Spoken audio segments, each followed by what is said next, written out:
Pourquoi Robert De Niro méprise-t-il tant Donald Trump? Cela pourrait-il être plus qu'une simple opinion politique d'une célébrité? Est-il possible que les critiques virulentes de Niro à l'encontre de Trump soient plus profondes qu'un simple désaccord politique? Plongeons-nous dans cette guerre des mots en cours et explorons l'histoire houleuse entre les deux hommes. De Niro a exprimé clairement ses sentiments à l'égard de Trump. Il ne se retient pas. Frustration est évidente dans chaque insulte, chaque remarque mordante. Il est tellement stupide! C'est un voyou, un chien, un porc, un escroc. À 100 portes De Niro. Pour De Niro, Trump est plus qu'un simple adversaire politique. Il est le symbole de tout ce qui ne va pas dans le système politique actuel. Le fait que quelqu'un comme Trump puisse accéder au pouvoir selon De Niro est non seulement embarrassant, mais un désastre pour le pays.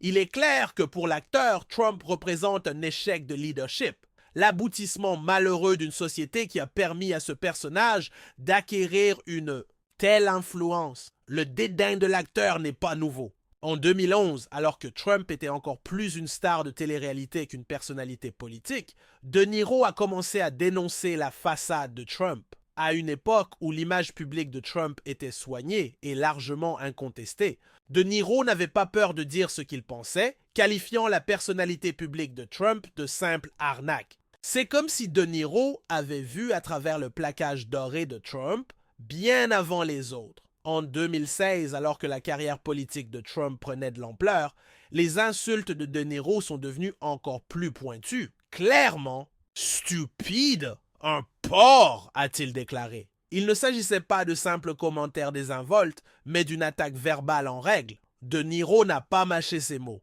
Plus Trump irritait les gens avec ses déclarations extravagantes et ses actions clivantes, plus De Niro intensifiait ses critiques. Et il n'était pas le seul à dédaigner Trump. De nombreux autres à Hollywood partagèrent des sentiments similaires, mais De Niro s'est distingué par sa poursuite incessante. Puis sont arrivés les tristement célèbres Tony Awards 2018, où De Niro a poussé ses critiques à un tout autre niveau. Devant un public en direct, il a lâché une bombe F visant directement Trump. La réaction a été instantanée et la foule a éclaté en applaudissements. C'était comme voir le grand-père calme et réservé de quelqu'un se déchaîner, soudainement lors d'un dîner de famille, choquant et captivant à la fois. Ce n'était pas juste un lapsus, c'était une déclaration. De Niro ne critiquait pas seulement Trump, il remettait en question tout ce qu'il représentait devant des millions de téléspectateurs. Et si vous pensiez que les mots de Niro étaient cinglants auparavant, ils ont pris une nouvelle intensité lorsqu'il a commencé à comparer Trump à un président deepfake. C'est vrai, c'était un faux semblant. Il ne s'agissait pas seulement de critiquer sa politique ou ses actions. De Niro remettait en question l'authenticité même de Trump, insinuant qu'il n'était rien d'autre qu'une version fabriquée d'un leader, un faux.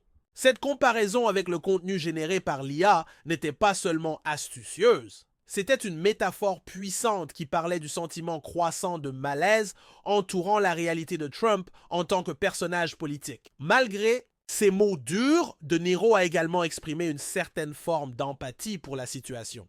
Pensez-vous que Joe Biden était la bonne personne? Lui a-t-on demandé lors d'interviews. Nous n'avons pas le choix, répond-il. La frustration de Niro ne concerne pas seulement Trump, mais le système politique qui a conduit à un tel point. Ce n'est pas qu'il soit un fan de Biden, mais plutôt un sentiment de résignation face au fait que le pays est coincé avec un choix limité dans un système qui ne fonctionne pas. Et pourtant, malgré toute cette animosité, il est clair que De Niro ne se contente pas de pester pour le plaisir de pester. Ses critiques sont fondées sur une profonde conviction que Trump n'est pas apte à exercer ses fonctions. Il ne se contente pas de l'insulter pour le plaisir de dramatiser. Il exprime une frustration sincère et brûlante face à l'accession au pouvoir de cet homme. Les mots de Niro ont du poids, et il est clair qu'il pense que la présence de Trump en politique n'est pas seulement dangereuse, mais qu'elle constitue une honte nationale. Mais Trump n'a pas vraiment gardé le silence en réponse. Comme à son habitude, il a riposté avec des insultes de son cru. Il a traité De Niro de cinglé et a affirmé que ses films ne valaient plus grand-chose. Aïe! Alors que certains pourraient s'attendre à ce que les mots de Trump piquent, De Niro est resté largement imperturbable. Sa confiance n'a pas vacillé face aux attaques verbales de Trump. En fait, cela semble n'avoir fait qu'alimenter sa détermination. Trump ne s'est pas arrêté là. Dans une tentative caractéristique de rabaisser son adversaire, il s'est concentré sur la taille de De Niro. Oui, vous avez bien lu. L'insulte de Trump était que De Niro était à la fois mentalement et physiquement petit. C'est une tactique classique de Trump, n'est-ce pas? Quand on ne peut pas gagner un débat avec la logique ou les faits, on a recours à des attaques personnelles dans l'espoir de saper la confiance de la personne. Mais la réponse de De Niro est claire. Il ne recule pas. Pas du tout. La querelle publique a atteint un point où Trump a même suggéré que De Niro souffrait de ce qu'il a appelé le syndrome de dérangement de Trump. C'est une défense atypique de Trump.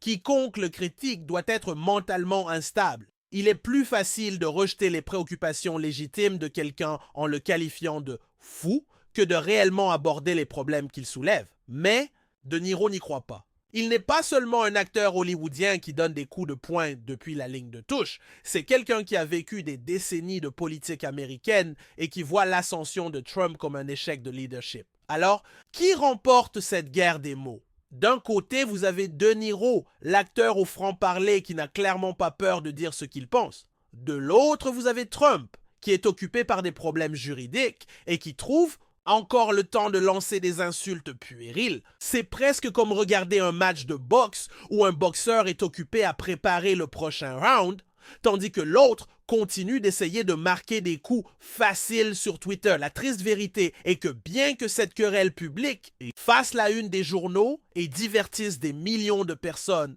les véritables problèmes sont souvent noyés. Nous nous laissons emporter par le drame, les insultes et la théâtralité. Mais que perdons-nous dans tout cela?